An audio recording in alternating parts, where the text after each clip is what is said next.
Hey guys, how's it going? It's Culprit here, and I'd like to introduce you to my newest series, the Battlefield 3 Weekly Recon. With this series, what I plan to do is update you guys on the newest rumors, news, updates, anything I find interesting, anything I find that you should probably know as a Battlefield 3 player. I will look to produce one of these videos about once a week.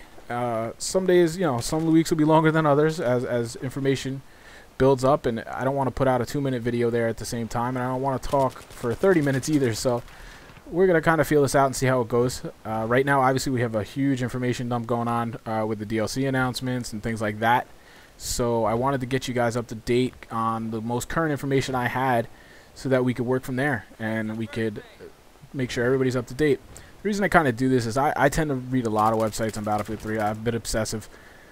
I am also on Twitter all the time, so I tend to be more informed than most of my friends, and I assume they know things and they don't. So I just kind of thought this might be a neat little service for you guys as my subscribers, and also a neat way for me to bring more content and to just try a new format, so to speak, with more of a straight weekly news show. You're still going to get the crazy rants and stuff, but they won't be included in this series. This is just going to be more of a I will tell you what's out there. I'll give you a little comment on it maybe, and then you guys can, make your own opinions. If you're ever interested in really what I think, there will be probably corresponding videos to go with that. So let's start with the big announcement. Obviously this week, the DICE DLC schedule for the 2012 year for Battlefield 3. The first one will be Close Quarters, and that is going to be dropped in June, they're saying. This is going to be focused around really tight gunfighting. Think inside a building. Each map, each game is going to be limited to 2 to 16 players, so 1 to 8 players per team. Really think Call of Duty. I mean, they're going to say it's not, whatever. But, to get the idea, think Call of Duty Black Ops, or like I'm saying, even Counter-Strike. It's really what it reminded me of when I saw there was a little gameplay video that's since been removed from YouTube. But that's really what it reminded me of, to be quite honest with you. There's going to be very tight level design, and they're saying vertical gameplay. This means, you're going to have a lot of staircases, things like that. If they do it right, it should be really kind of cool, but I'm a little worried because it could be hard to do, hard to balance, especially given all the problems we have right now with frags and RPGs and C4 and all those types, noob tubes and things. Speaking of noob tubes, there will be enhanced destruction. The walls, furniture, everything gets shot to pieces and the rubble kind of falls to the ground. This really sounds like it's going to be a Frostbite 2 showcase kind of map pack. It should be pretty interesting. I mean, they've even been quoted as saying you are going to be able to completely level a floor if in any given map. So that could be interesting if you got to get from like point A to point B and it's across the hotel, so to speak, and you've got walls and tight corridors. Hey, you got a guy with some C4, just blow some holes in some walls and go that way. Could be interesting. Again, like I say, if they do it right. They're also saying new weapons, new assignments that you will be able to bring back to the base game. I don't know how they're going to do that necessarily. The weapons and stuff like that, that'll obviously work. I don't think that these maps will be able to be entered into a general rotation as like the Back to Carcan maps do, just because they're so very different from the core game. So maybe it'll just be up to administrators. I don't know, but I just don't see how it gels very easily. Another question is, how does Russian Conquest work with this? We haven't seen that answered yet. Are they going to have new game modes in lieu of those two, perhaps? Maybe we'll see something like King of the Hill, or we'll see something like the classic Counter-Strike game where you got to stop terrorists from arming the bomb or something like that. Could be kind of cool if they come through with something like that. The second one is going to be Armored Kill, and that is slated for the fall. This is going to be, quote-unquote, about vehicular mayhem. They don't really say if it's going to be just ground vehicles or air vehicles or what, really. But it sure sounds like it's tanks and ground, i.e. armored kill. But I assume there's got to be a role for jets and choppers and things like that. There will be new drivable tanks, ATVs, mobile artillery, and more. Again, they seem to highlight in on the ground vehicles there. I don't know if that's something we should read into or not. Huge battlefields, including the biggest map in Battlefield history. That would be pretty big because Battlefield 2 had some enormous maps. Whether it'll be just huge deserts with no real role for infantry, or will there be like a Harvest Day type map from Bad Company 2 where there's just a lot of terrain, but there's little village pockets around where you need your infantry to go in and clear out. I hope it's going to go that direction, but that will remain to be seen.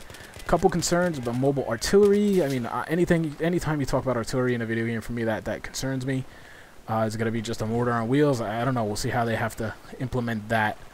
Does this cover, like I said, only the ground vehicles? What about aircraft? And the fact that this is the first traditional Battlefield map, and that's going to be close to 12 months after release. Is pretty disappointing, and it's reflecting so in the community. The last one is going to be called quote-unquote Endgame, and right now any details are pretty closely guarded.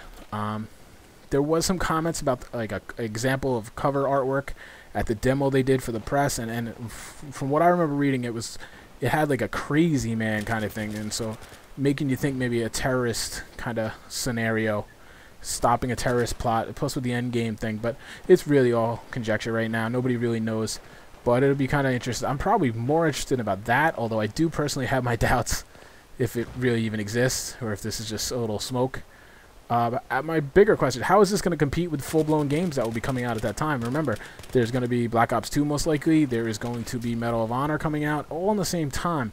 I wouldn't be surprised to see EA delay this DLC until even, close to Christmas or even after Christmas, so as they are, the people with this DLC, i.e. the Battlefield players, will go out and buy Medal of Honor, okay?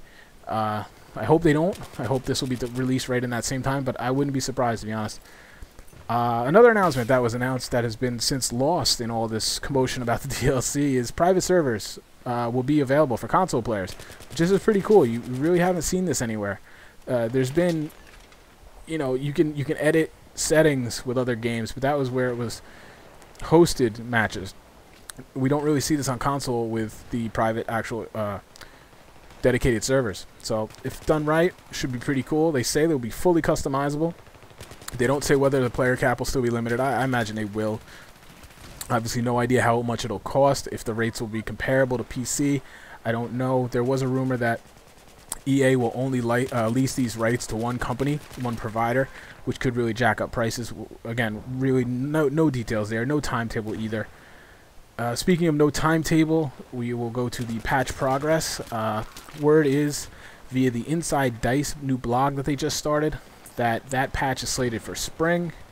I mean, it's pretty vague, because spring could obviously go all the way till this DLC in June, and that would be terrible. It was originally planned for February, but with the addition of further content, it had to be pushed back. That, according to Dice on that blog, and they plan to go with larger, spaced out patches. I mean, that's pretty obvious at this point, rather than smaller, more frequent patches. But they do stress that immediate fixes will see quick updates. Just like the voice op on the PS3. They probably shouldn't have brought that up because that was not a quick fix. And Zinto, the community manager for DICE, has also stated twice now on Twitter that the game update will drop before the DLC. I really hope that is soon, and not like 24 hours before the DLC, but that remains to be seen. Neat little tidbit, there were some new accuracy plots for the new attachments. They were provided by Synthic.com. If you're not familiar with the website, it's really a FPS gun geek website. It's very detailed. It's as detailed as you want it to be. If you're just a casual player, you're probably not interested, but if you're someone like me that kind of likes to get into the nuts and bolts a little bit, it's definitely worth a look. Some of the surprises are that heavy barrel looks like it could really be a monster, and the foregrip looks like it could just be pretty worthless. I mean, maybe from the hip, something like that. Nothing's final. Obviously, a lot of things can change, but it's a good thing to check out your any attachment combos on your favorite guns if you're interested. I will provide a link in the description for that. Spotting system changes. They're basically talking about changing the way you spot people through smoke. Right now, even if there's smoke in between you and the enemy, if you put your crosshairs on a guy, it will pop up. It's a little buggy. And they've also mentioned that they're going to tweak the, what's the exact word? The name tag display distance. They're going to make it a little shorter. Not really sure exactly what this is talking about. I don't know if this is where you just, like I said, hover over a player and his name pops up. They said the traditional hitting the Q button or the spot button will work as it has. They've also released the most popular and the least popular maps. The most popular map was obviously Operation Metro, followed by Caspian Border and Operation Firestorm and Karg Island. The least popular map was Tehran Highway, which is no surprise because that map stinks. The way they figured this out was based on a rounds completed per player. So 64 people would mean per round for that map it would get 64 points. Just an interesting little thing to see. For you PS3 players, they've kind of discussed a new possible input lag solution. It's not fixed, but some way that might help you out a little bit. Some players have mentioned that when they bought new controllers, they've seen, better responsiveness, and the developers themselves have agreed with this, saying that there's a big difference between the two controllers, and they actually code differently for each controller. The new DualShock 3s are much more precise, and so they would be a lot more responsive. So if you're banging your head against the wall, because I know the input lag in the PS3 kills me, I can't even play it on that platform, maybe give another controller a shot. I know it's not a perfect answer, but it's something that might help you. You just never know.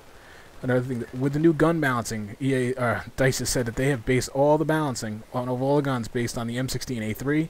In their opinion, that's the best gun, that's the most balanced gun, and all the other guns are built off that. I tend to agree with this. I think the M16A3 is an awesome gun, very balanced, and I wish there was more guns like that. It's not OP, it doesn't have a 25-second reload time. It's the jack of all trades, master of none type gun, and it's the one I like to have on me when I'm going onto a map, as it can operate in any situation. Zinto has also come out and commented on spectator mode. It said, quote, "We've talked about it a lot, but there hasn't been definitive info. What's the big deal on this? This is a big component in competitive play, guys. Why do we care about competitive play? Because that will really propel the game. These will be the best of the best playing this game how it's supposed to be played. It's good for the devs to see how they play. It's good for us to see how they play. It trickles down, you know. Without competitive play spearheading a lot of that, I think the development and innovation really gets hurt. So let's hope they do come through with that. They did say they were going to support competitive play, but then they've dropped the ball and neglected it. I think because most people don't really understand how it affects the greater player base as a whole. On DICE's lack of communication, Tim Kjell, gameplay designer at DICE, has commented, quote, "Most people at DICE that are on Twitter want to say loads, but simply can't. We will update whenever possible," end quote. Well, there you go. That's him basically saying that their hands are tied by EA, and it kind of jumps off the paper as if they're a little frustrated. Wouldn't be surprised if there's some arguments and fighting on back channels. Let's hope DICE can win out and it can be a little more transparent with the information that we all are just dying to have. So that about wraps it up today, guys. I think you're just about caught up. There's a lot of information today. Like this clip's going to run about 12-13 minutes probably. A little longer than I wanted, but like I said, there's been a huge amount of information just in the last 24 hours. And I wanted to get us caught up so that now going forward to next week, I can catch you up in between, and maybe we can go into everything in a little more detail. Hopefully, I will be doing a video next week about a patch date. Let's keep our fingers crossed. I appreciate you listening, guys. Thanks a lot. Remember to sub. Remember to like. It really helps me out. It gets me more on the radar so more people can find me. And that, after all, is kind of why I do this. So I appreciate your time, and I look forward to you next week. Thanks a lot, guys.